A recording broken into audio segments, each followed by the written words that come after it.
This is No Sleep Historian, where we dig up the stories they tried to bury, where empires rot under gold-plated lies and the past refuses to stay dead. Subscribe and prepare to remember what history wants you to forget. Tonight, we descend into the arena, where men became commodities, where death was entertainment, where an empire built its foundation on the broken bones of the forgotten. This isn't just about gladiators. This is about us, about what we're willing to watch, what we're willing to ignore, and what happens when civilization decides that suffering is just another form of art. The sand is still stained, the echoes still scream, and somewhere in the ruins of what we call progress, the machine is still running. Part 1, Birth of Bloodsport. Before it became a business, before it became entertainment, before it was a machine that turned flesh into profit and pain into applause, gladiatorial combat was a funeral. The first gladiator fight in Roman history wasn't staged to thrill a crowd. It was staged to honor the dead. In 264 BCE, the sons of a Roman aristocrat named Junius Brutus decided their father deserved more than a funeral pyre.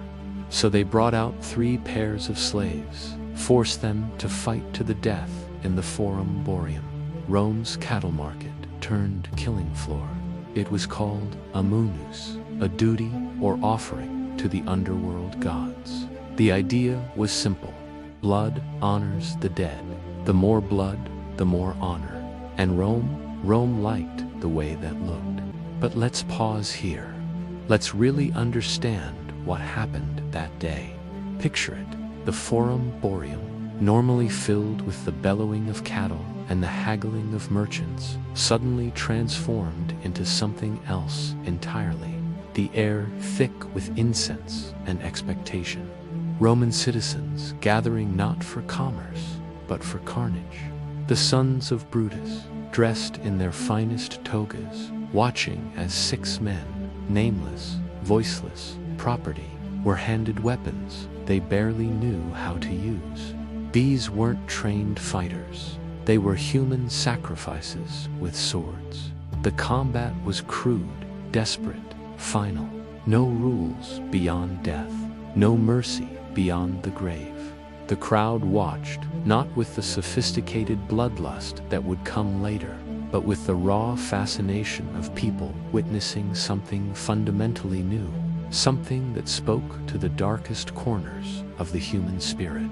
When the last man fell, when the sand drank its first taste of gladiatorial blood, something shifted in the Roman soul. They had discovered that death could be ceremony, that violence could be worship, that the taking of life, if done publicly, ritually, dramatically, could somehow honor the dead while entertaining the living. From that single blood-soaked offering grew a centuries-long institution of death. Rome transformed violence into ritual, and then ritual into industry. What began as a sacred rite became something darker, a weapon of control. Gladiators weren't just about death. They were about reminding the Roman people who held power and how cheaply life could be sold when it didn't belong to you. Rome wasn't the first to draw blood for show. The Etruscans, who ruled parts of Italy before Rome's rise, are believed to have staged funeral combat too. Archaeological evidence suggests they practiced human sacrifice at burial sites, forcing captives to fight over the graves of their masters. The Greeks had athletic games and battlefield reenactments, turning war into sport, strength into spectacle. But the Romans perfected it. They took the concept of combatastribute and scaled it into something no civilization had seen before. They studied the Etruscan rituals, observed the Greek competitions, and then asked themselves a question that would echo through history. What if we made this bigger? What if we made this regular? What if we made this profitable? In time, the Moonus grew bigger, bloodier. Wealthy families staged them to gain favor with the people. Politicians used them to buy votes. Emperors used them to distract from famine, plague, and rebellion. The formula was simple and effective. Bread and circuses, panem, et circenses. Give them cheap food and violent shows, and the empire can do whatever it wants. But in the beginning, it was simpler. A few pairs of condemned men, primitive wooden arenas, no rules, no fame, no mercy. The crowd came not to be entertained, but to feel power, to remind themselves that they were Roman, and Romans watched from above. By the late 3rd century BCE, the games had become a fixture. What started as occasional funeral offerings became regular events, hundreds of matches a year, then thousands, then tens of thousands of lives poured into sand and dust. The scale grew exponentially, driven by competition between wealthy families, each trying to outdo the last in their displays of magnificence and cruelty. Gladiators became both hated and worshipped. Slaves, the contradiction was built into the system. Rome needed them to be superhuman enough to inspire awe, but subhuman enough to die without guilt. They were living symbols of Roman power, proof that the empire could take the strongest men from conquered nations and make them dance for Roman pleasure. And the Roman Republic, soon to be an empire, had found its favorite addiction. The crowd's hunger grew with each feeding. Each generation of Romans inherited a bloodier norm than the last. What had once been shocking became standard. What had once been rare became required. The blood spilled in the Forum that day didn't just stain the earth, it fertilized an industry. And what grew from it was monstrous. By the time the Colosseum was built, 600 years later, Rome would be feeding entire generations into an arena system more organized than most militaries. But it all started with 3 pairs of nameless men locked in a cage of obligation, fighting not for glory or freedom, but because someone rich died and someone poor had to bleed for it. The machine was born that day, and it would run for over 600 years, fed by an empire's worth of human misery, before finally grinding to a halt. Part 2. The Gladiator Factories. Once Rome decided blood had value, it needed a way to mass produce it. You don't feed a hungry empire with honor, you feed it with bodies. And for that, Rome built factories of flesh. They were called ludi, gladiator schools. There were dozens spread across the empire, with the most notorious located in Capua, Pompeii, and Rome itself. These weren't schools in the normal sense. They were prisons dressed up as training camps, fortresses of sweat and submission. Some held hundreds of men, chained, tattooed, stripped of names, and forged into tools of spectacle. The largest ludus in Capua could house over 2,000 gladiators. Imagine the scale, a facility larger than most modern prisons, dedicated entirely to training men to kill and die for entertainment. The walls rose 20 feet high, topped with broken glass and iron spikes. Guard towers overlooked courtyards where hundreds of men practiced the choreography of death. The sound alone must have been overwhelming. The clash of weapons, the shouts of instructors, the cries of the wounded, all echoing off stone walls under the merciless Italian sun. The man who ran the ludus was the lanista, part coach, part slaver, part merchant of death. He bought men like livestock and sold them to editors, the producers of gladiator games, like horses to a chariot race. The lanista's word was law, inside the ludus, and his profits came from turning human agony into high-yield performance. He didn't care if you wanted to fight. He cared if you could draw a crowd. A successful lanista was part businessman, part psychologist, part torturer. He had to understand market demand, which types of fighters the crowds wanted to see, which matchups would generate the most betting, which styles were becoming popular, or he had to manage hundreds of volatile, desperate men, keeping them healthy enough to fight but broken enough to obey. He had to maintain relationships with editors, politicians, and crime bosses, navigating the complex web of corruption that kept the games running. Each new gladiator was branded with letters across the face or legs, SP property of the state. The branding wasn't just identification, it was psychological warfare. The searing iron marked not just the skin, but the soul, a permanent reminder that you were no longer human in the eyes of Rome. You were inventory. They were housed in cells, typically 8 feet by 10 feet, shared between 2 or 3 men. No windows, no privacy, no hope.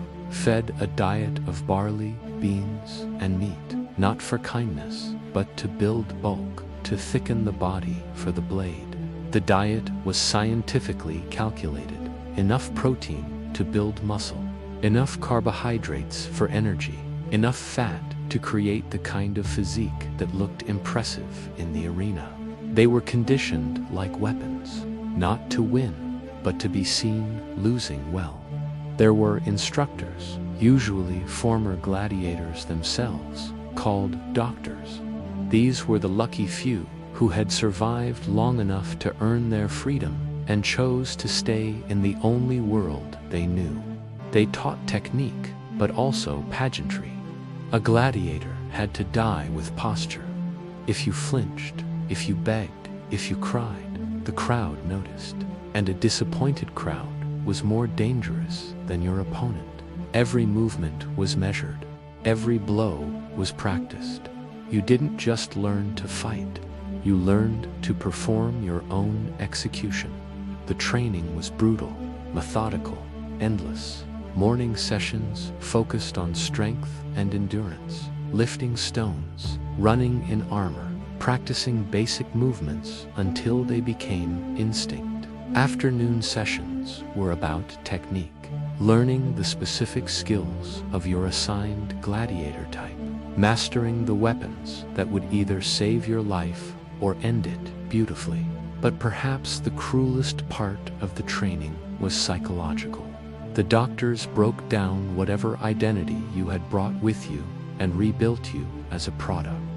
Your name was replaced with a stage name. Your history was erased and replaced with a backstory that fit your fighting style.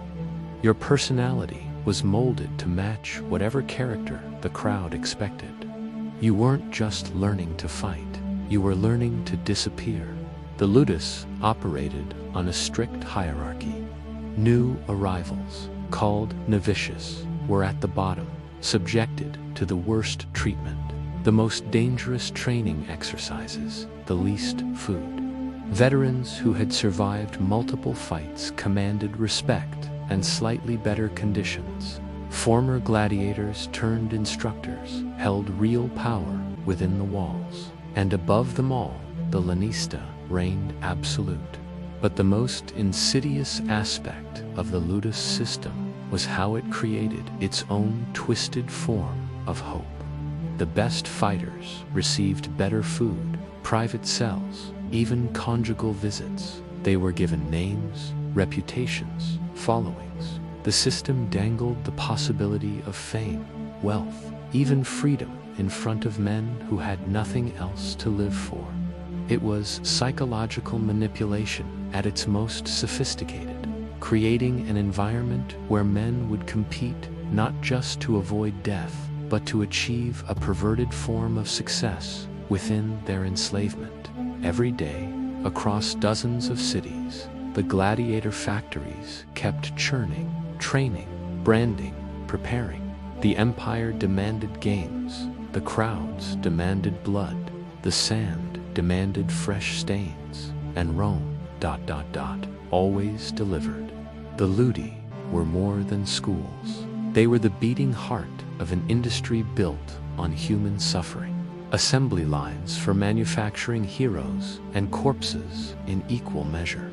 And at the end of each day, as the sun set over the practice yards and the men were locked back into their cells, the machine prepared for another day of turning people into products.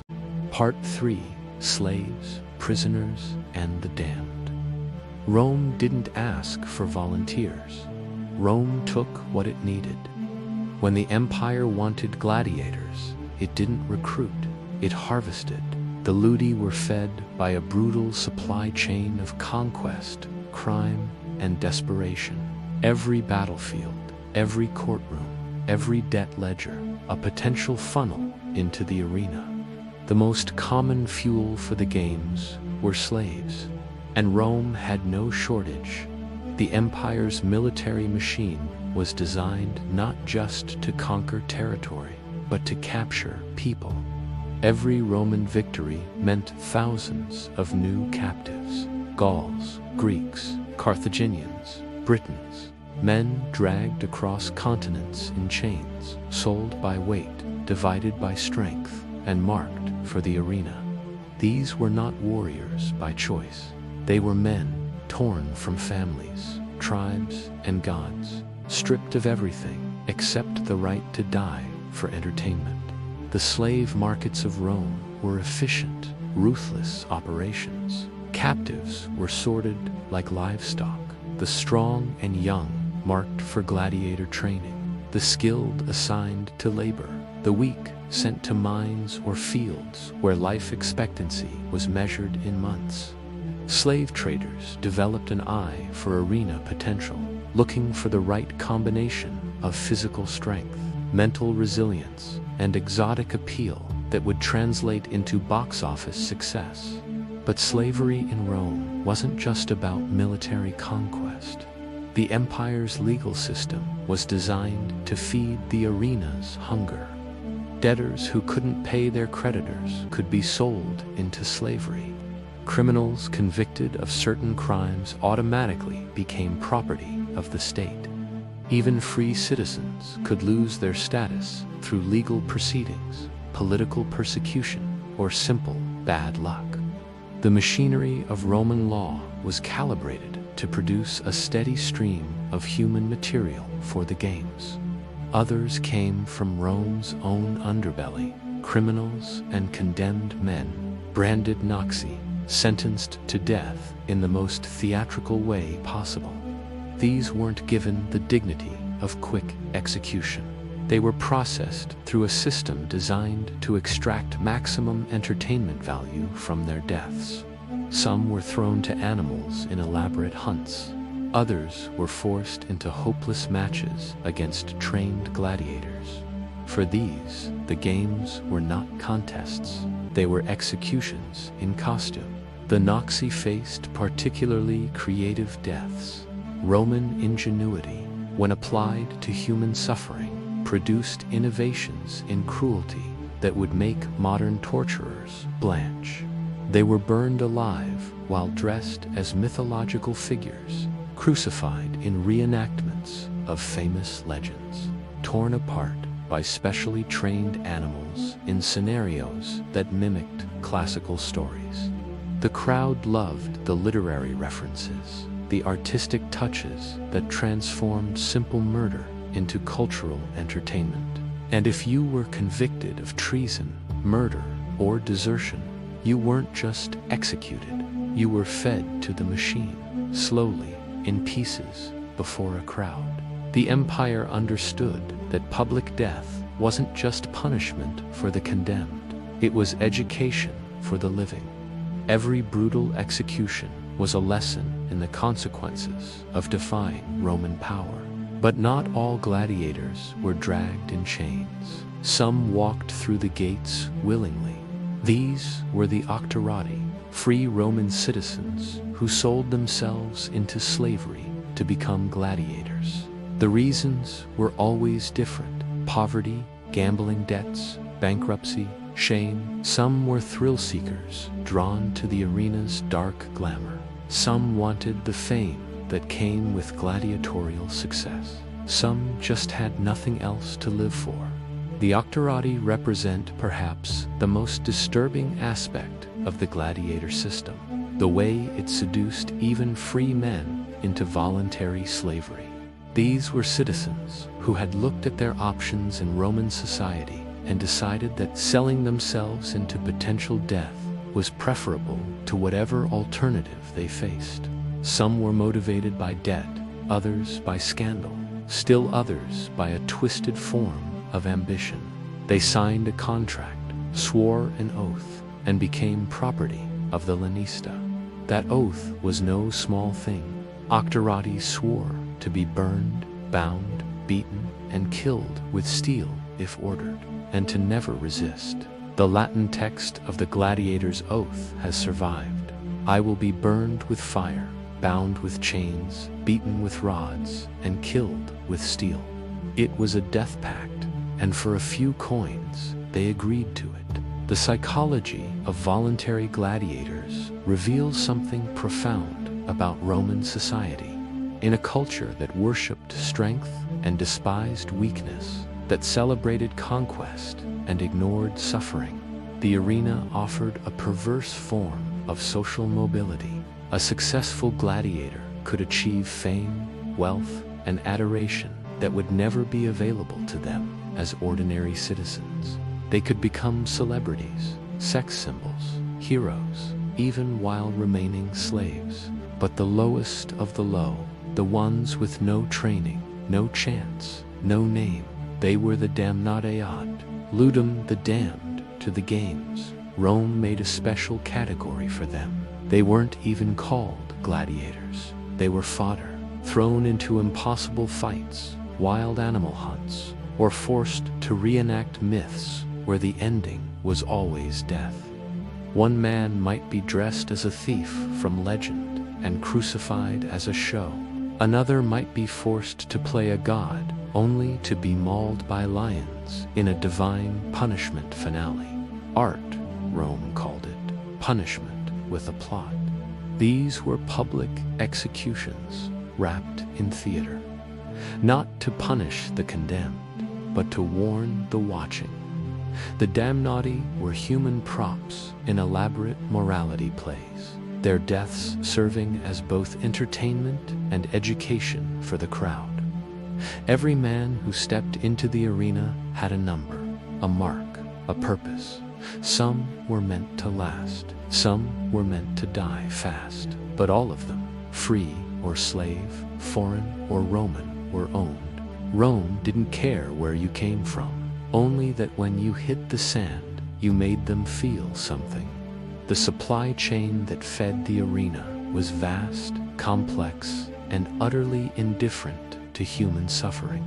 It stretched from the battlefields of Britain to the courts of Alexandria, from the slave markets of Delos to the prisons of Rome itself.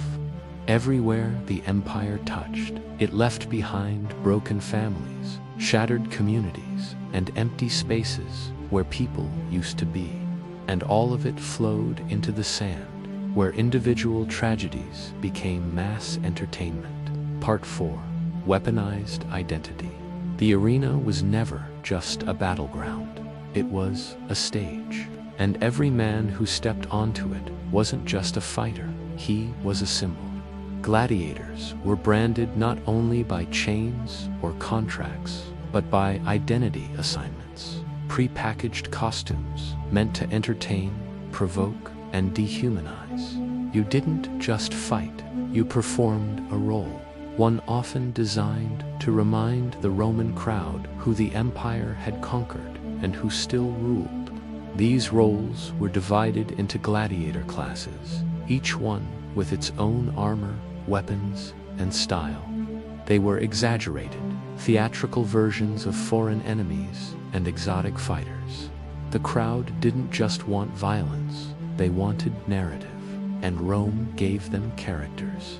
Let's meet some of them. The Murmillo, heavy, armored, powerful.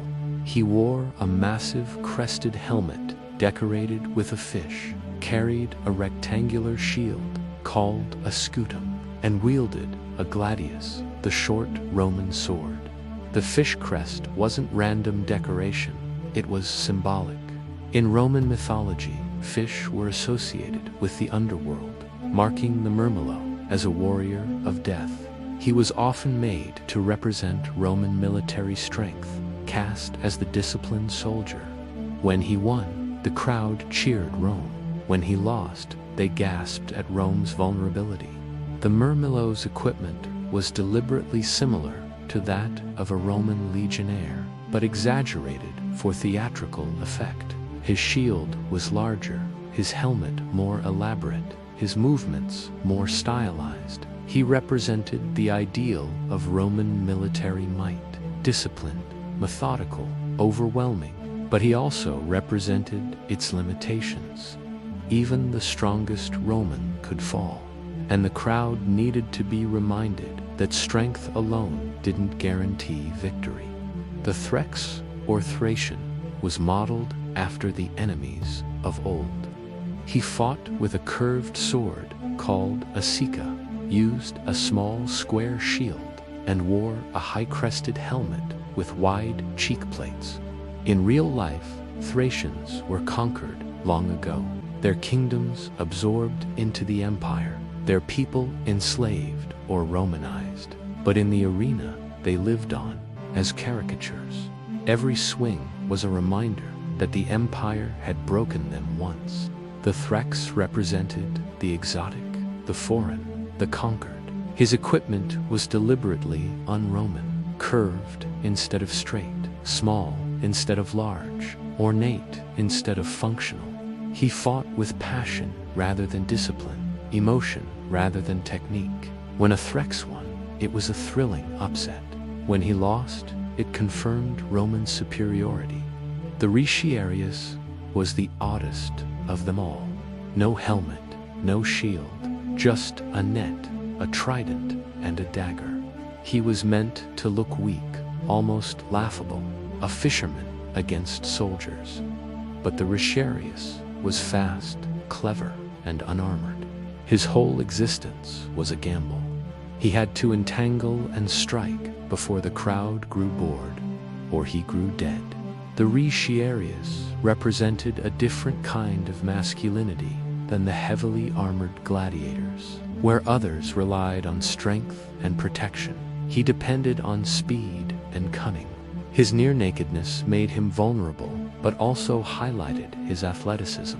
He was the underdog, the clever trickster, the David facing Goliath. The crowd's relationship with the Retiarius was complex. They admired his skill, but questioned his manhood. And then came the Secutor, the pursuer.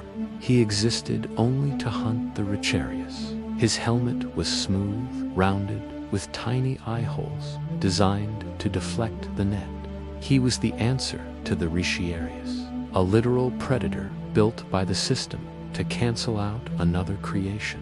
When they fought, the crowd didn't just see combat, they saw a myth come to life. The hunted and the hunter. The Secutor Retiarius matchup was the most popular pairing in the arena, and for good reason. It represented fundamental conflicts that resonated with Roman audiences. Technology versus nature, civilization versus wilderness, Roman order versus foreign chaos. The smooth helmet of the Secutor represented Roman engineering, while the net of the Retiarius evoked primitive hunting techniques. There were others. The Hoplomachus, styled after Greek warriors, carried a spear and small round shield, fighting in the manner of ancient hoplites. His presence reminded the crowd of Rome's conquest of Greece, even as it acknowledged Greek military tradition. The Dimachus, wielding two swords, represented excess, the dangerous allure of abandoning the shield for pure offense. The Desiderius fought from chariots, evoking the Celtic warriors Rome had faced in Britain and Gaul. And in rare, brutal cases, There were gladiatresses, female gladiators. Yes, they existed. And yes, Rome treated them as novelties. They were given ridiculous weapons or matched against dwarves or animals. Their blood was real. Their pain was real. But their presence was often a joke to the crowd, a dark one. The existence of female gladiators reveals the deepest contradictions in Roman attitudes toward gender and violence. Roman women were supposed to be modest, domestic, protected, but the arena's hunger for novelty eventually consumed even these taboos. Female gladiators were shocking precisely because they violated every expectation of Roman womanhood. They were simultaneously titillating and horrifying, fascinating and repulsive. Each class had its own purpose, not just for combat, but for messaging. The arena wasn't random violence. It was propaganda by slaughter. Rome turned identity into entertainment. It carved stereotypes into steel and flesh. And it made sure every fight told a story. That Rome had enemies, that Rome had broken them, and that now you could watch them bleed for your lunch break. The system of gladiator types was sophisticated propaganda disguised as entertainment. Each fight was a lesson in Roman superiority, foreign inferiority, and the natural order of the world. The crowd learned to associate certain fighting styles with certain peoples, certain techniques with certain character traits, certain outcomes with certain moral lessons. Imagine living long enough in chains to be trained, fed, and prepared for a fight, only to be given a mask and told, this is who you are now. Not a man, not a soldier, not a slave, just a type, a costume with a heartbeat. The arena didn't just kill the body, it erased the self, and what replaced it was whatever Rome needed you to be for that day's performance. The gladiator's original identity, his name, his homeland, his family, his gods, all of it was stripped away and replaced with a theatrical persona designed to serve Roman entertainment needs. This systematic dehumanization was perhaps the arena's greatest cruelty. It wasn't enough to kill men. Rome had to first transform them into symbols, to reduce complex human beings to simple stereotypes that could be easily consumed by the crowd. The arena didn't just destroy bodies, it destroyed souls, replacing human complexity with theatrical simplicity. Part 5. The arena as a machine. The Colosseum is beautiful now. Clean stone, arched symmetry, guided tours, and souvenir keychains. But when it lived, it breathed death. Its Latin name was the Flavian Amphitheater, but nobody calls it that, because what mattered wasn't the emperors who built it, it was the screams that filled it, during which thousands of men and animals died for the entertainment of the Roman people. The building itself was a marvel of engineering, a testament to Roman architectural genius and imperial ambition. But it was also something else, the perfect killing machine. The Colosseum could hold 50,000 spectators, sometimes more, when additional seating was added for special events. Tiered seating wrapped around the arena like a throat around a sacrifice. At the bottom sat the emperor and senators, surrounded by marble and cushions, close enough to smell the blood. Above them, the equestrian class, the merchants and soldiers who formed Rome's middle class. Above them, the ordinary citizens, the plebs who made up the bulk of Rome's population. And at the very top, in the blazing sun, women, banned from most of the good views, but still welcome to watch the blood run. The seating arrangement wasn't accidental. It was a physical manifestation of Roman social hierarchy, a visual reminder of who mattered and who didn't. The closer you sat to the action, the more important you were. The Emperor's box, the Pulvener, was positioned to give him the best view of every death, every triumph, every moment of agony. From there, he could literally hold the power of life and death over the fighters below, not to cushion the fighters, but to soak up the blood. The word arena even comes from harina, Latin for sand. But this wasn't ordinary sand. It was specially imported, mixed with sawdust and other absorbent materials to handle the massive amounts of blood that would be spilled daily. Teams of workers, called libertinari, constantly raked fresh sand over the stains, ensuring that each new fight began with a clean canvas for death. Beneath the sand was a hell of wood, rope, and steel. The hypogeum, a two-level underground complex of elevators, cages, and tunnels that stretched beneath the entire arena floor. Here, in the darkness, gladiators waited for their moment of truth. Animals roared in compartments specially designed to drive them into killing frenzies. Slaves pulled pulleys and activated trapdoors that could change the course of a fight in seconds. Lions could rise from beneath your feet without warning. Tigers could be released behind a man as he turned to acknowledge the crowd's cheers. Entire sets could be raised and lowered, transforming the arena from a simple fighting space into elaborate landscapes for mythological reenactments. The seating focused attention like a lens. The underground machinery provided endless possibilities for surprise and terror. Even the acoustics were perfect, designed to amplify the crowd's roar and the fighters' screams equally. A typical day at the Colosseum was carefully choreographed, divided into 3 distinct acts, each with its own purpose and audience. Morning, wild beast hunts, staged by Venatores and Bestiari. These weren't really hunts in any meaningful sense. They were elaborate executions of exotic animals brought from across the empire. Wolves from Germania, leopards from Africa, elephants from Asia, even hippos from the Nile were forced into the arena. Some fought other animals in staged combats. Some fought professional beast hunters in choreographed battles. Some were simply slaughtered without resistance, just to showcase Rome's power over nature itself.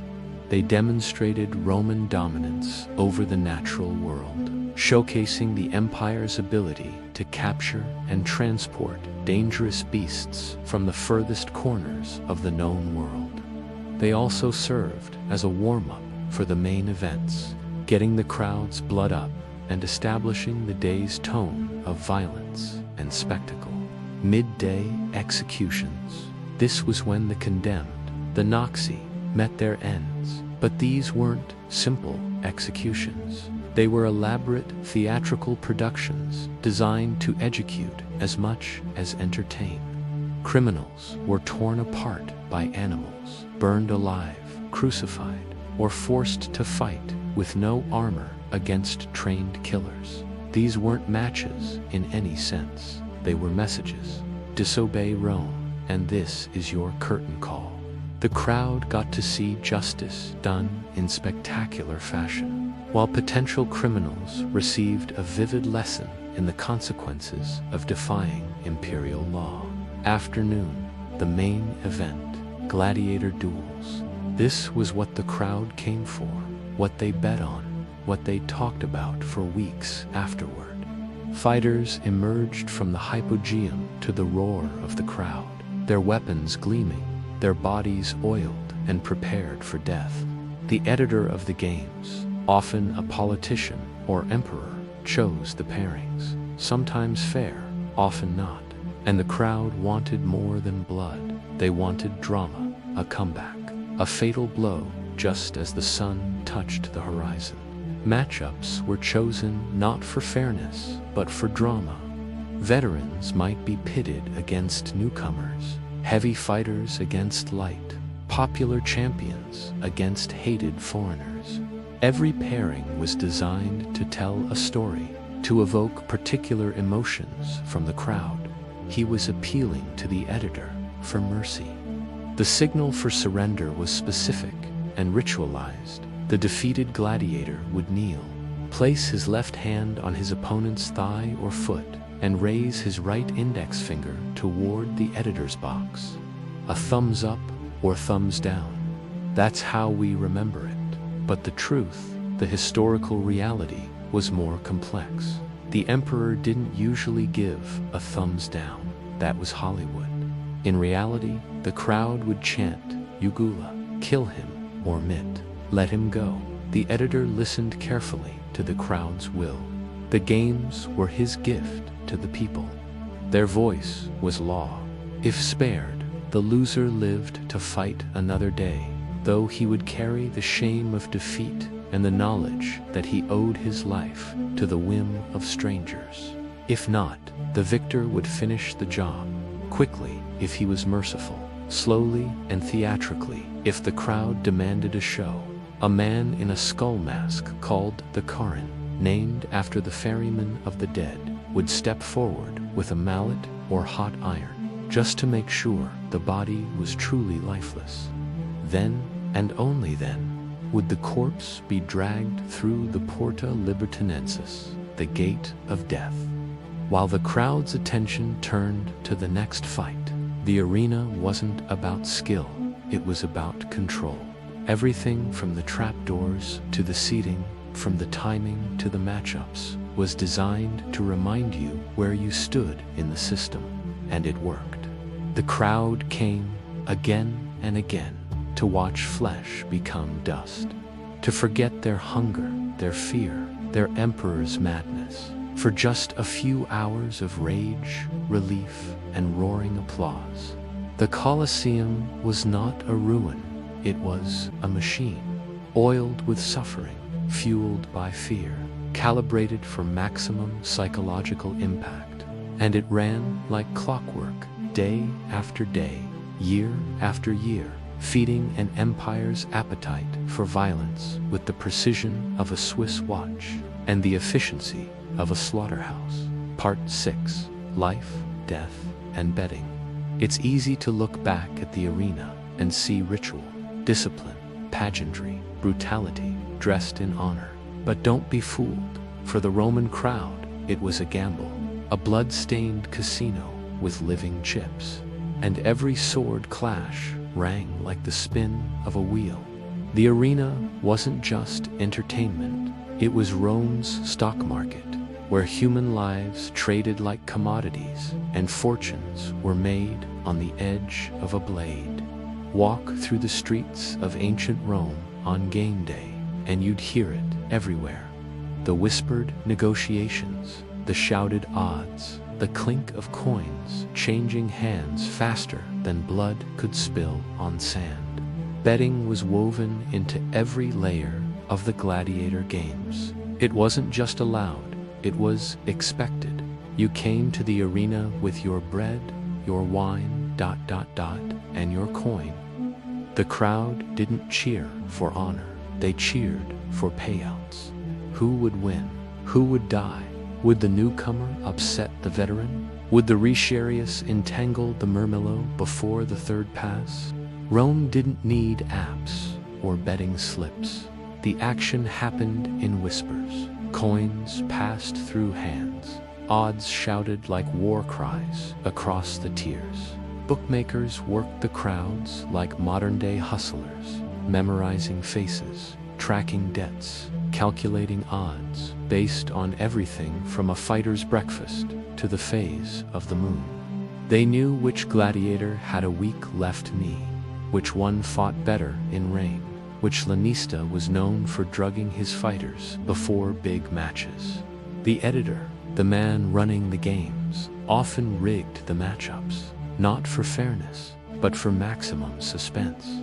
He studied the betting patterns like a master chess player, arranging fights that would create the most dramatic swings in fortune. A heavily favored veteran paired against an unknown quantity, a popular fighter nursing a secret injury. a grudge match between former training partners. Every pairing was calculated to maximize both drama and profit. Behind the scenes, bets were deeper, dirtier. Lannisty, the men who owned the Gladiators, could bribe editors for favorable matchups, fix fights, fake injuries, even pay a rival's fighter to throw the match. A dead man can't protest. A loser doesn't keep his purse. The corruption ran so deep that some fights were scripted like theater, with predetermined winners and elaborate death scenes choreographed for maximum emotional impact. But this wasn't just about entertainment. It was about survival. For the gladiators themselves, every fight was a wager with death as the house edge.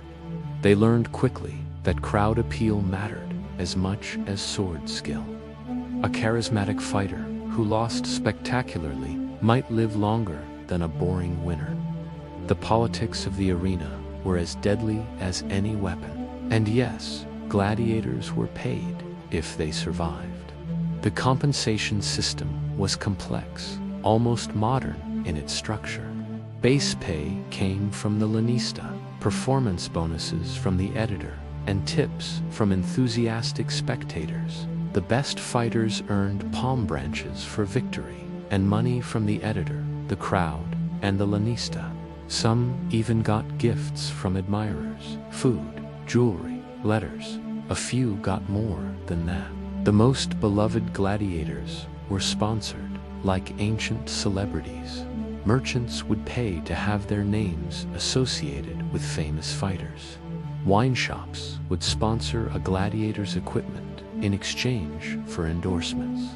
Wealthy Romans would adopt favorite fighters as personal symbols, showering them with gifts and demanding their presence at private parties. Their names were etched on walls, painted on vases, shouted in taverns. Graffiti in Pompeii still bears testimony to their fame. Crescens, the net fighter, holds the hearts of all the girls. These weren't just athletes, they were brands, carefully managed and marketed by savvy owners who understood the power of celebrity. There were even cases of upper-class women sneaking into Ludu's barracks, desperate to bed the fighter they'd bet on that afternoon. Scandal sheets of the time-recorded affairs between senators' wives and gladiators. Relationships that could destroy political careers and end in exile or death. But winning didn't guarantee survival, and survival didn't guarantee freedom. Life and death in the arena were decided by the editor, sometimes an emperor, sometimes a local magistrate, but often he listened to the crowd. The audience held real power in those moments. Their cheers or jeers could literally determine whether a man lived or died. The decision-making process was theatrical in itself. If the crowd screamed for death, and you were a foreigner, a criminal, or just not entertaining, your fate was sealed. If they loved you, or if your opponent was too brutal, you might be spared. The crowd's judgment was influenced by many factors: how well you fought, how you carried yourself in defeat, whether you'd entertained them before, even your appearance and backstory. The signal was symbolic: a raised fist, a turned thumb, a shout of mit, meaning let him go, or jugula, meaning slit his throat. The man standing above held your life in his voice, and if he nodded for death, you had to kneel, stretch your neck, and wait for the blade, because that was part of the deal.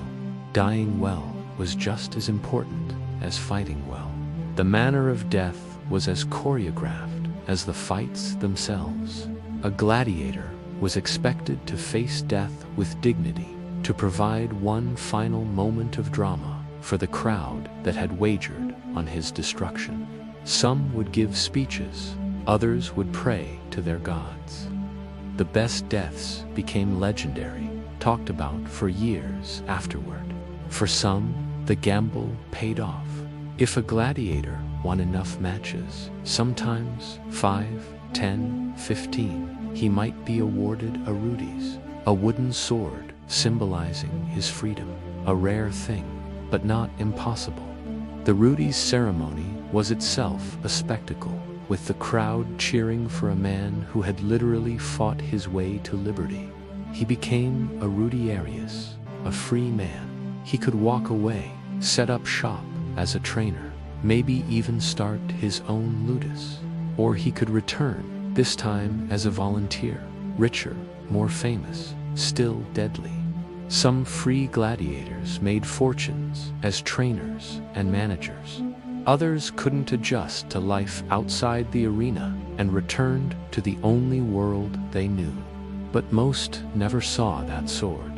Most saw only the sand and the flash of steel, and the roaring crowd betting on whether their body would twitch after the final blow. The statistics were brutal. Most gladiators died within their first 5 fights. Even successful fighters rarely lived past 30. Rome didn't just build an arena. It built a market, a place where men's lives were wagered like dice, and death was just another outcome. The betting culture that surrounded the games created an entire economy. Bookmakers, odds calculators, information brokers, corrupt officials, and fixers. It was a system that transformed human suffering into profit, entertainment into commerce, and death into currency. The legacy of this betting culture would outlive the games themselves, creating templates for how societies could commodify violence and turn spectacle into economic engine. Rome had discovered something dark and profitable, that people would pay handsomely to watch others risk everything, and they'd pay even more to have a stake in the outcome. Part 7. Sex, Fame, and Slavery. Rome didn't just lust for violence, it lusted for the men who bled for it. Gladiators weren't just weapons, they were sex symbols, even in chains, especially in chains. The paradox was intoxicating. Here were men who represented the absolute pinnacle of masculine power and skill. Yet they were property, slaves owned. This contradiction didn't diminish their appeal, it amplified it. Roman society was built on hierarchies and power dynamics, and nothing embodied these tensions more perfectly than a gladiator who could kill with his bare hands, but couldn't leave his cell without permission. Imagine it. A man dragged from a battlefield or a courtroom, branded, beaten, and thrown into a cell, then trained until he could fight, not just well, but beautifully, until the crowd remembered his name, until he bled on command, until women wrote poems about his thighs and men painted graffiti of his face. He had no freedom, no future, but he had something Rome couldn't resist. The transformation from prisoner to celebrity was carefully orchestrated. Laniste understood that they weren't just training fighters, they were creating brands. Each gladiator was given a persona, a character to play that would maximize crowd appeal. The exotic barbarian with his wild hair and tribal scars, the noble fallen soldier maintaining his dignity in defeat, the young lion, all rage and potential, the grizzled veteran, scarred but unbroken. These personas were as manufactured as any modern celebrity image. Gladiators were coached on how to move, how to acknowledge the crowd, how to make their victories look effortless and their defeats tragic. They learned to play 2 different sections of the audience: the bloodthirsty plebs who wanted savagery, the sophisticated elite who appreciated technique, the women who craved romance and danger. Gladiators became the celebrities of the empire. Their names were scratched into the walls of Pompeii like love songs. Crescens, the net fighter, holds the hearts of all the girls. Celadus, the Thracian, is the girl's delight. cresses makes the girls sigh. These weren't anonymous warriors. They were household names, their exploits discussed in markets and bathhouses across the empire. The fame machine around gladiators was remarkably sophisticated. Their images appeared on household items, oil lamps, cups, decorative tiles, jewelry. Mosaic artists competed for commissions to immortalize famous fighters. Sculptors created idealized versions of gladiator bodies that adorned wealthy homes. Even children's toys were modeled after famous fighters. They were muscled, scarred, half-naked performers. Each one played a part: the exotic barbarian, the noble killer, the doomed hero, and the crowd wanted them. The sexual appeal was undeniable and universal. Men admired their strength and skill, while women fantasized about their danger and vulnerability. The gladiator represented forbidden fruit, powerful yet powerless, magnificent yet doomed. Upper-class Roman women, married, respectable, would sneak away to the ludi to catch a glimpse. Some bribed Lannister for private visits. Some offered themselves outright. The historical record is full of scandals involving aristocratic women and gladiators. These affairs weren't casual flings. They were obsessions that could destroy lives and families.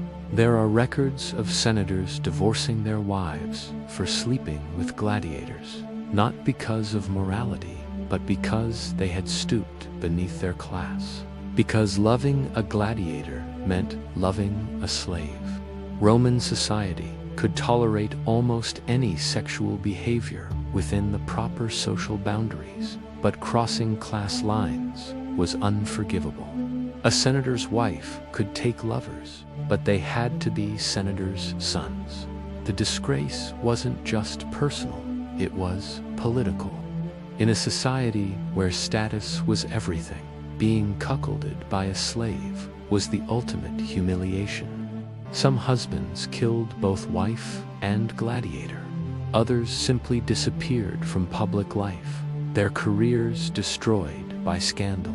And that's the paradox Rome never admitted. It worshipped gladiators, but it owned them. Fame didn't erase the brand on your arm.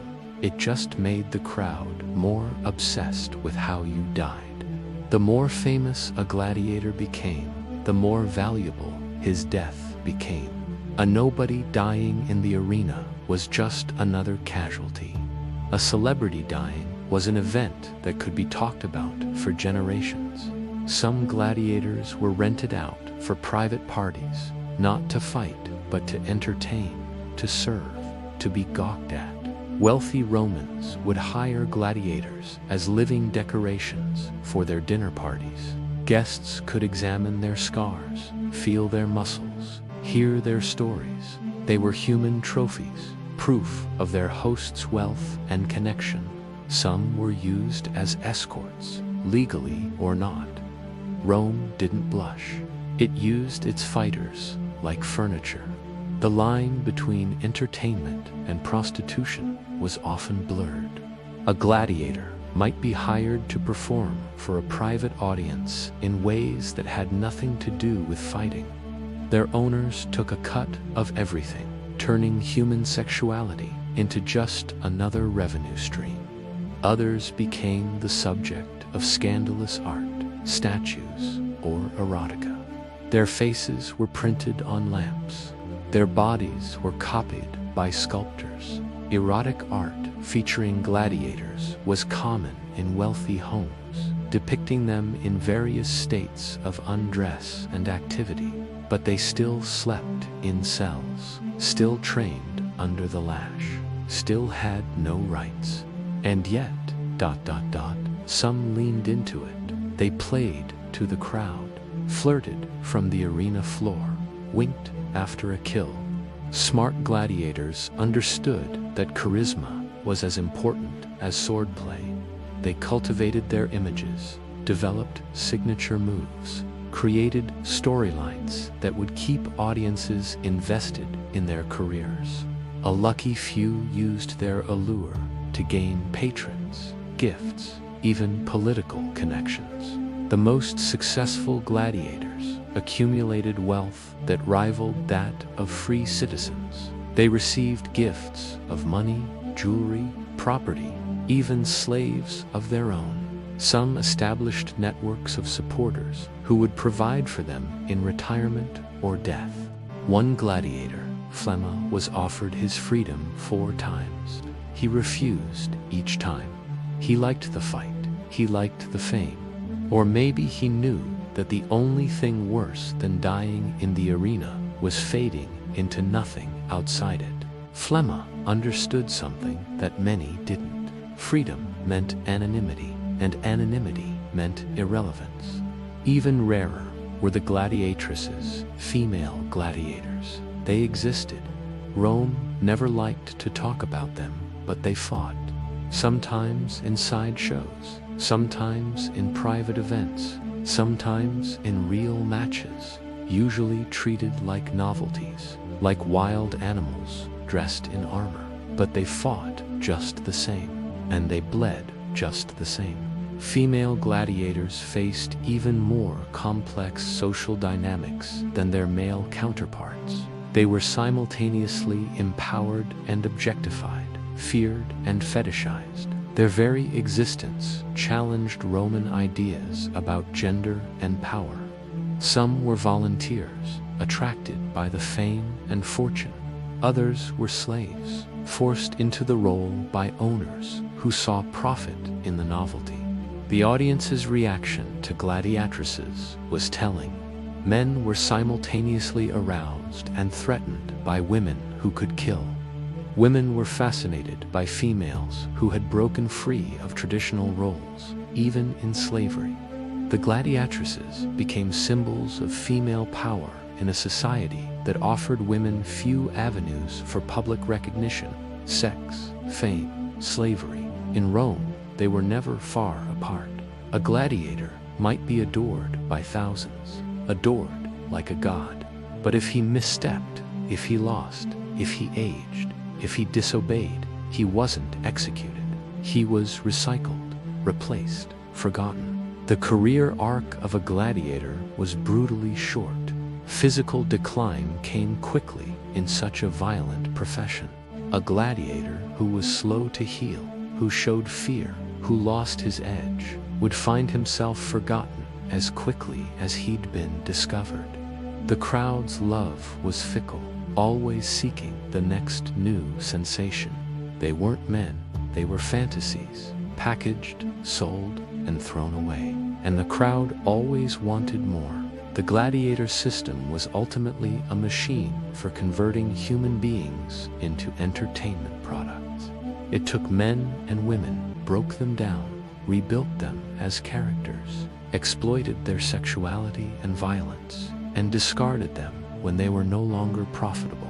The legacy of this commodification of human sexuality and violence would echo through history, establishing patterns for how societies could package and sell human degradation while convincing themselves they were providing entertainment. Part 8. The games go too far. At first, the games were about tribute. Then they became tradition. Then they became obsession. And Rome, an empire that devoured everything in its path, began to devour itself. The gladiator games escalated from ritual to industry, and then to madness. What began as funeral rites for fallen nobles gradually transformed into something unrecognizable. The original purpose, honoring the dead with blood offerings, became lost in an ever-escalating arms race of spectacle. Each generation of Romans inherited games more elaborate than the last, and each felt compelled to outdo their predecessors. It started with ambition. Politicians used games to win the people. The connection between public entertainment and political power was direct and undeniable. A successful editor could launch a political career, while a stingy one could see his ambitions die in the arena. The games became a form of civic bribery, with politicians bankrupting themselves to buy votes with blood. If one editor offered 10 fights, the next would offer 50. If one emperor killed 100 beasts, the next killed 1,000. No one wanted to be the man who gave the crowd less. The escalation was relentless and economically devastating. Fortunes were spent on single events. Entire provinces were taxed to fund games that lasted mere days. The pressure to innovate led to increasingly bizarre and elaborate spectacles. Simple sword fights gave way to elaborate themed productions. Historical battles were reenacted with real casualties. Mythological stories were performed with actual deaths in place of stage effects. The line between entertainment and mass execution blurred beyond recognition. Julius Caesar once staged games with 320 gladiators in silver armor, a luxury so grotesque the Senate tried to ban it. The expense was staggering, the waste obscene. Silver that could have fed thousands was melted down to create armor that would be destroyed in a single afternoon. The display was meant to demonstrate Caesar's wealth and power. The Senate's attempt to limit the games revealed the true nature of the problem. The games had become too powerful to control. They were no longer serving the state was serving them. Politicians who tried to limit the spectacles found themselves politically destroyed. The crowd demanded escalation, and politicians had no choice but to deliver. Titus, for the opening of the Colosseum, through a 100-day festival, over 5,000 animals died, alongside hundreds of humans. The logistical challenges were immense. Animals had to be transported from across the empire. Ships full of exotic beasts arrived daily at Roman ports. Entire forests were cleared to build the massive wooden structures needed for elaborate hunts. The human cost was equally staggering. Gladiators, criminals, prisoners of war, and volunteers were fed into the arena in unprecedented numbers. Commodus, the emperor, who fancied himself a gladiator, fought in the arena hundreds of times. He decapitated ostriches, slaughtered disabled opponents, and charged Rome, the equivalent of millions, for his own performances. The people cheered, the Senate wept. The games didn't just go too far, they kept going because no one could stop them. Commodus represented the ultimate corruption of imperial power. Here was an emperor who abandoned governance to play gladiator, who used the empire's resources to fund his own fantasies. His performances were grotesque parodies of real gladiatorial combat, carefully choreographed to ensure his victory against opponents who were drugged, disabled, or armed with blunted weapons. Commodus wasn't just watching the spectacle, he was consumed by it. His reign marked the point where the games stopped serving the empire and began consuming it. The scale reached the absurd. They flooded the Colosseum to stage mock naval battles. Naumachia, slaves and prisoners forced to row, fight, and drown. The engineering required was extraordinary. Massive pumps and aqueducts redirected entire rivers to fill the arena. Ships were built specifically to be destroyed. The water was often dyed red to simulate blood before any fighting even began. These naval battles were among the most expensive and deadly spectacles ever created. Hundreds of men would die in each event, drowning in artificial seas created solely for entertainment. The survivors, if any, would be sent back to cells to await the next spectacle. The waste of human life was matched only by the waste of resources. Entire forests were chopped down to make temporary arenas for traveling shows. Tigers were imported from Asia, crocodiles from the Nile, bears from Germania, elephants from Africa. Rome didn't care if the supply chains collapsed. It didn't care if the animals went extinct. If it bled, it belonged in the sand. The ecological impact was devastating. Species were hunted to local extinction to supply the games. Trade routes were established solely to transport exotic animals to their deaths. Entire ecosystems were disrupted to feed Rome's appetite for novelty. The empire was literally consuming the natural world to maintain its entertainment industry. But it wasn't just animals. One emperor executed hundreds of criminals in a single day by forcing them to reenact Greek myths with real death scenes. Men dressed as Icarus were launched into the air and allowed to fall. Others were burned alive as Hercules. Some were eaten alive, chained and naked for the finale. It was art. It was history. It was punishment. It was a rotting circus. These mythological executions represented the complete merger of culture and cruelty. Classical education, the foundation of Roman civilization, was perverted into methods of torture. Stories that had once inspired were transformed into blueprints for elaborate murders. The corruption was cultural as well as moral. Hydraulic lifts, mechanical animals, collapsing floors, and hidden traps were all employed to create more spectacular deaths. The boundary between engineering genius and sadistic ingenuity disappeared entirely. Even the crowd began to sour. Some left early to avoid the worst of it. Writers described the smell of death clinging to the upper tiers. A few philosophers, Seneca, Cicero, condemned the games as rot in the Roman soul. But the machine was running too fast. It fed on empire. It fed on ego. And the more Rome conquered, the more Rome needed to distract itself from what it had become.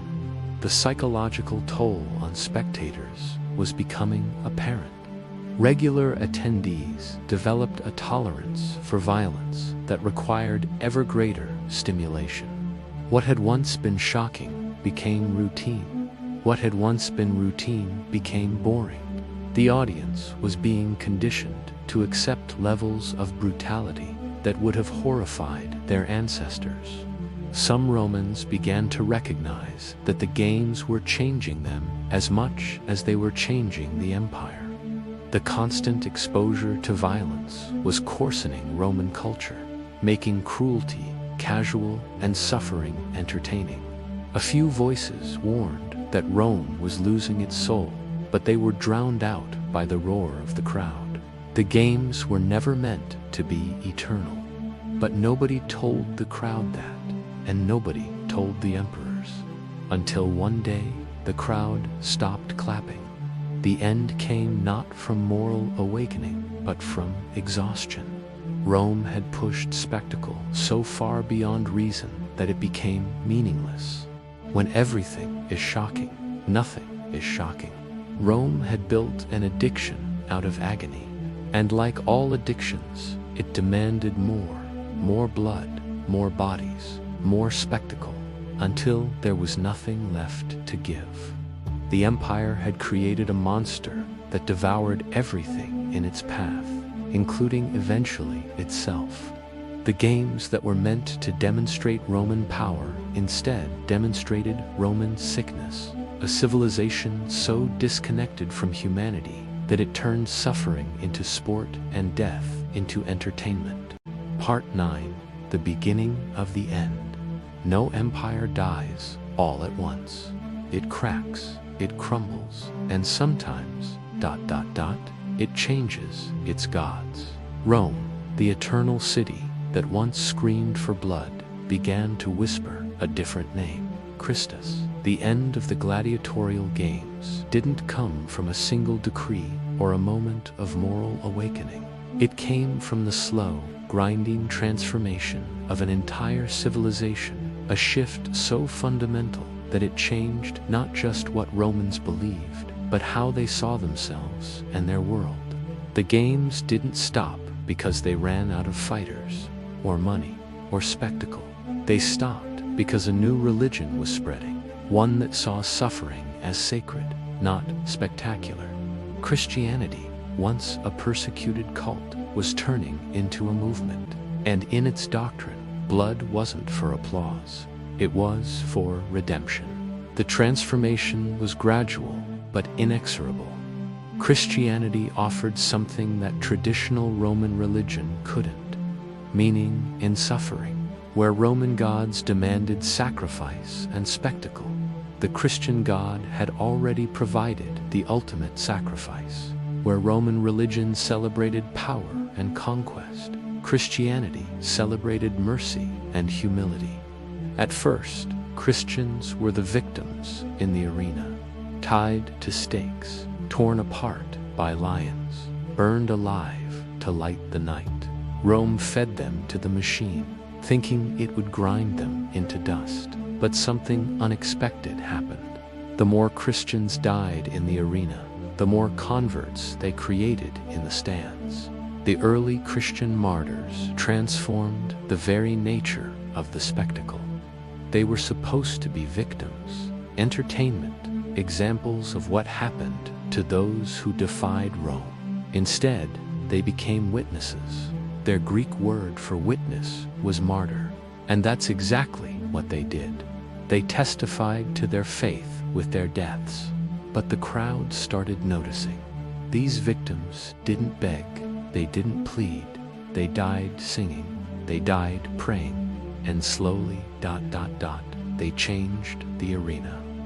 The traditional dynamic of the games required victims who were either defiant or terrified. Christians provided neither. A Roman crowd was trained to cheer for dominance, for the strong crushing the weak, for power asserting itself over vulnerability. But martyrdom, that was something else. That was a mirror. It forced the audience to confront what they were watching. Not strength defeating weakness, but innocent people choosing death over compromise. The psychological impact was profound. Spectators came expecting entertainment and left questioning their assumptions about power, death, and meaning. Some were disgusted by what they saw. Others were intrigued by the Christians' apparent fearlessness. Many were simply confused by victims who acted like victors.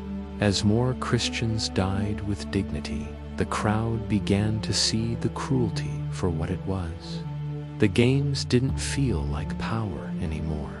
They felt like murder.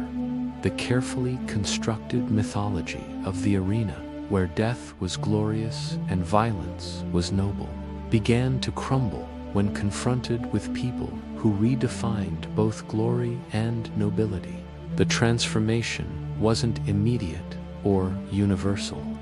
Many Romans continued to attend the games and enjoy them, but a significant minority began to feel uncomfortable. They started leaving early, avoiding certain types of spectacles, or simply staying home. The unanimous bloodlust that had characterized earlier crowds began to fracture. Even some gladiators converted, refusing to fight, choosing death instead. This was perhaps the most significant development of all. When the fighters themselves began to reject the system, it called into question the entire enterprise. A gladiator who refused to fight was making a statement about the nature of courage and honor that resonated far beyond the arena.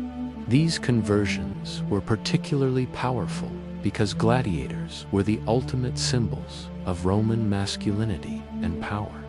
When these men chose faith over fighting, death over victory, they challenged fundamental assumptions about what it meant to be strong, what it meant to be Roman, what it meant to be human.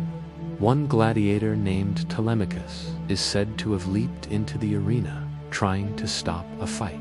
The crowd stoned him to death, but the emperor Honorius heard what happened. and banned the games. That was 404 AD. The machine was dead. The story of Telemachus, whether entirely historical or partially legendary, captured the essence of the transformation. Here was a man who had dedicated his life to preventing violence, who died trying to stop what Rome had celebrated for centuries. His death became a symbol of the new values that were slowly replacing the old. Emperor Honorius's decision to ban the games wasn't made in isolation. It reflected broader changes in Roman society, law, and culture. Christianity was no longer a persecuted minority. It was the official religion of the empire. The values that had sustained the games, the celebration of violence, and the commodification of death, were no longer compatible with the empire's official ideology. But make no mistake, it didn't die clean. Rome had already split into East and West. The economy was failing. Corruption had rotted the Senate. The legions were breaking. The end of the games wasn't mercy, it was a symptom. The empire that once drowned cities in blood couldn't even afford the sand anymore. The decline of the games paralleled the decline of the empire itself. The same economic pressures that made it difficult to maintain armies also made it difficult to maintain spectacles. The same administrative chaos that plagued governance also affected the organization of games. The same loss of civic virtue that weakened Roman institutions also undermined the cultural foundations of the arena. The Western Empire was fragmenting, with barbarian tribes establishing kingdoms within what had once been Roman territory. These new rulers often lacked both the resources and the inclination to maintain the elaborate infrastructure of entertainment that had characterized imperial Rome. The games required not just money, but also a particular kind of social organization that was rapidly disappearing. The arenas emptied, the ludi closed, the weapons rusted, and for a time, Rome forgot what it had once been proud of. The Colosseum was stripped for stone. Its arches became stables. Its cells became homes. Its blood-soaked floor became a ruin. The physical transformation of the arenas was as symbolic as it was practical. Buildings that had once been temples to violence became mundane spaces for everyday life. The Colosseum, which had represented the pinnacle of Roman engineering and spectacle, became a quarry, its marble reused in churches and palaces across the city. This repurposing represented more than just economic necessity. It was a conscious rejection of what the buildings had represented. The stones that had once witnessed mass slaughter were incorporated into structures dedicated to worship, commerce, and family life. The transformation was both practical and spiritual. But if you stand there now, if you close your eyes, you can still hear it, the roar, the chains, the final breath of a man who died because a stranger needed to forget their hunger. The physical structures might have been repurposed, but the memories remained. The trauma of centuries of spectacle had soaked into the very stones. The psychological legacy of the games proved more durable than their physical infrastructure.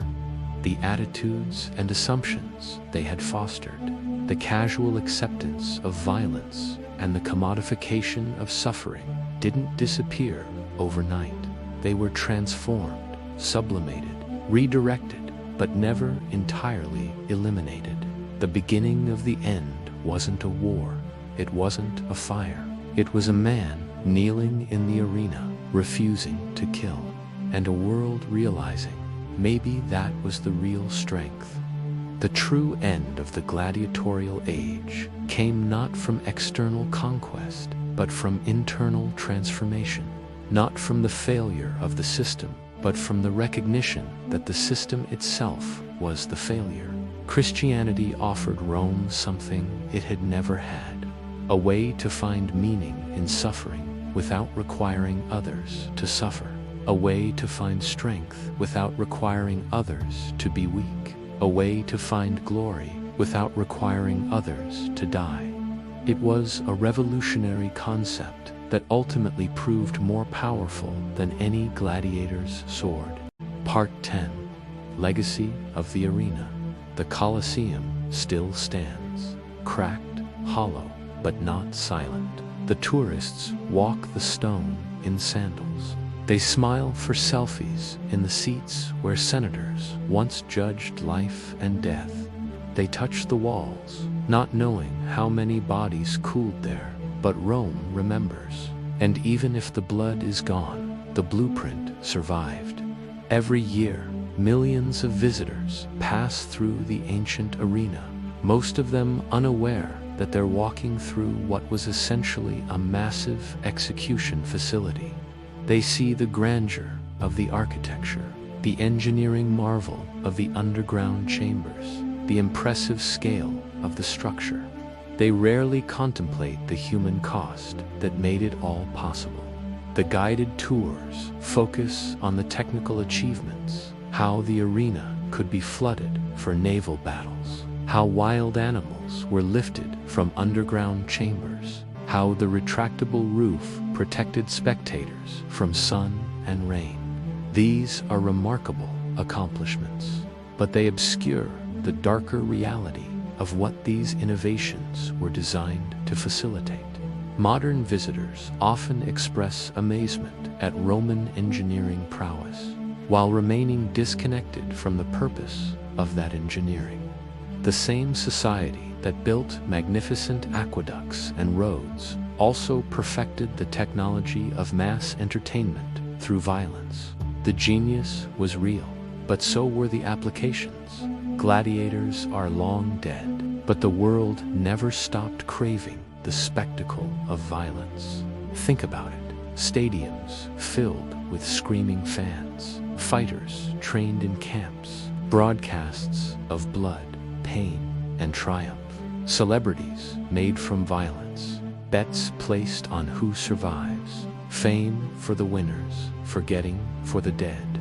Does it sound familiar? Because it should. The parallels between ancient and modern entertainment are impossible to ignore once you start looking for them. We've refined the packaging, developed better marketing, created more sophisticated narratives, but the fundamental appeal remains the same. Watching people inflict and endure pain for our entertainment. Modern combat sports operate on principles that would be familiar to any Roman lanista. Fighters are developed as brands, given personas that maximize audience appeal. Their personal stories, their struggles and triumphs become part of the marketing package. We buy into the narrative as much as the competition. The training camps where modern fighters prepare would be recognizable to ancient gladiators. The discipline, the hierarchy, the focus on physical conditioning and technical skill, the careful management of diet and behavior. The modern gym rat culture, with its emphasis on physical transformation and mental toughness, echoes the ludus environment. Modern sports, combat tournaments, violent films, reality shows, spectacle, spectacle, spectacle. We tell ourselves we've evolved, that now it's fair, that now it's safe, but deep down, the machine still runs. It just wears better branding. The key difference we emphasize is consent. Modern fighters choose their profession, sign contracts, receive medical care, and retain their freedom outside the arena. These are meaningful distinctions that separate contemporary sports from ancient slavery. But the core appeal, the fundamental transaction between performer and audience, remains remarkably similar. We've also developed elaborate justifications for our entertainment choices. We talk about athletic achievement, competitive spirit, the nobility of sport. We emphasize training regimens, technical skills, strategic thinking. These elements are real and important, but they don't eliminate the underlying appeal of watching people hurt each other. The medical protocols and safety regulations that govern modern combat sports represent genuine progress. Fighters receive better care, face fewer life-threatening situations, and have more control over their careers than gladiators ever did. But they also create the illusion that we've solved the moral problems inherent in violence as entertainment, and the fighters, still glorified, still commodified. We chant their names, print them on posters, follow them like gods. But if they lose, if they fall, if they break, we move on, just like the crowd did 2,000 years ago. The celebrity culture surrounding modern fighters is remarkably similar to what existed in ancient Rome. Social media has replaced graffiti on walls, but the basic dynamic remains. Fighters become famous for their ability to inflict and absorb violence, and that fame is carefully cultivated and marketed. Modern fighters face many of the same pressures as ancient gladiators. They must perform not just physically, but emotionally, providing drama and narrative that keeps audiences engaged. Their personal lives become public property. Their relationships, their struggles with addiction or mental health, their family dramas all become part of the entertainment package. The disposability of fighters mirrors the gladiator experience. A champion today can be forgotten tomorrow if they lose their edge, suffer a serious injury, or simply age out of their prime. The audience's loyalty is conditional on performance. Love is temporary, but forgetting is permanent. The economic structure of modern combat sports also echoes ancient Rome. Promoters, like Lannister, invest in fighters and expect returns.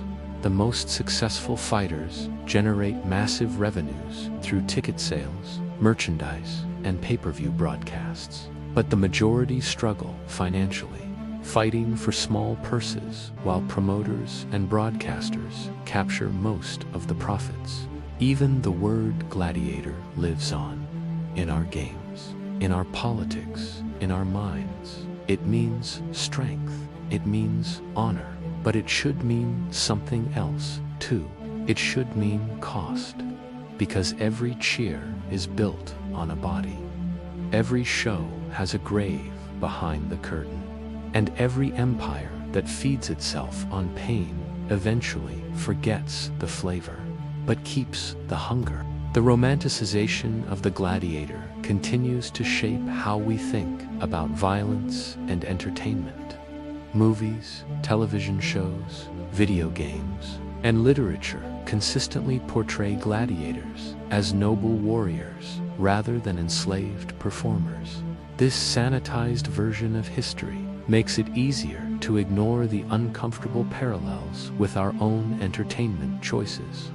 The gladiator has become a symbol of individual courage and determination, stripped of the context of systemic oppression and commodified violence. We celebrate the fighter while ignoring the system that created the need to fight. We admire the warrior while overlooking the war machine. This selective memory serves a purpose. It allows us to maintain our entertainment preferences without confronting their implications. We can enjoy violent spectacle while telling ourselves we're celebrating human achievement, courage, and skill. The gladiator myth provides moral cover for morally questionable entertainment. The political use of gladiator imagery is particularly telling. Politicians and commentators regularly use gladiatorial metaphors to describe everything from electoral campaigns to business competition to international relations. The arena becomes a symbol of meritocracy, where the best rise to the top through individual effort and skill. But this metaphor obscures the reality of the original gladiatorial system.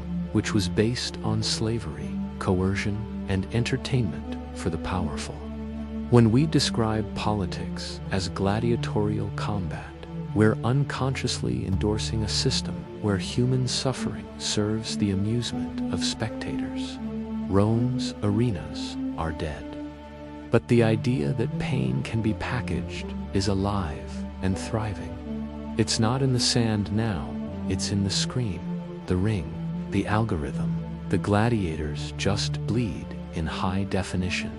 The technological revolution has democratized access to violent entertainment while making it more immersive and addictive. We can now watch people hurt each other from anywhere, at any time, in slow motion and from multiple angles.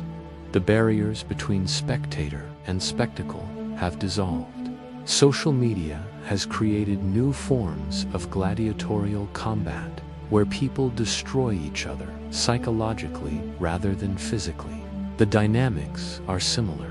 Audiences gather to watch conflict, participants perform for approval, and the platforms profit from the engagement. The weapons have changed, but the fundamental structure remains.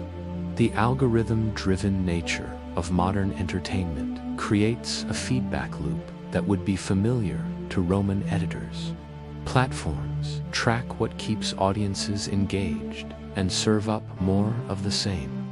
If violence generates views, the algorithm promotes violence. If conflict drives engagement, the algorithm amplifies conflict. This creates a race to the bottom, similar to what occurred in ancient Rome. Each piece of content must be more extreme than the last to capture attention.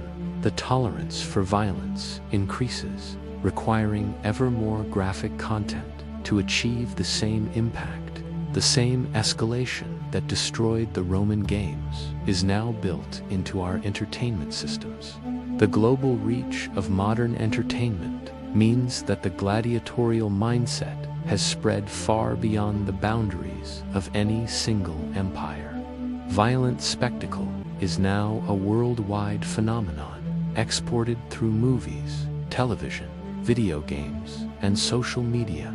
The arena has become planetary.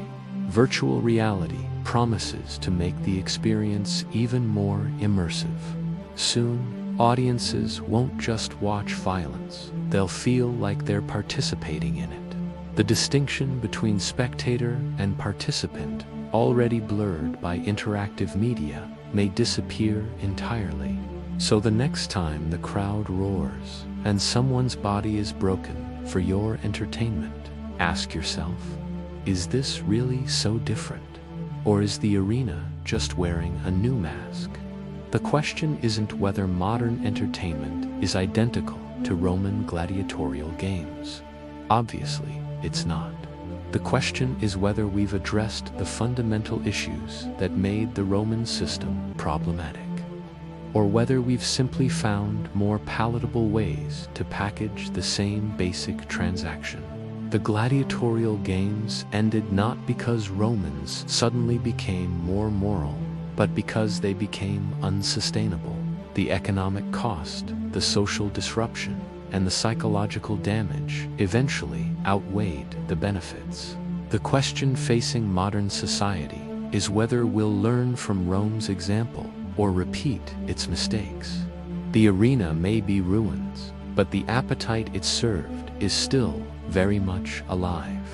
Until we honestly confront what we're consuming and why we're consuming it, we'll continue to build new versions of the same old machine. The gladiators may be gone, but the games continue. The legacy of the arena isn't just architectural, it's psychological. It's the assumption that violence is entertainment, that suffering is spectacle, that human pain is a commodity to be bought and sold.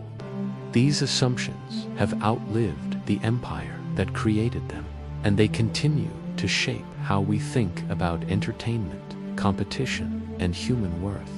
Rome fell, but the arena endures, not in stone, but in spirit, not in the Colosseum, but in the Colosseum of our minds. The gladiators are gone, but we're still placing bets on who will bleed next. The only question is whether we'll admit it to ourselves before it's too late. This has been No Sleep Historian, where the files never forget, where the screams echo louder than the silence. Like and subscribe before the next era digs itself up. Because history doesn't repeat, it reloads.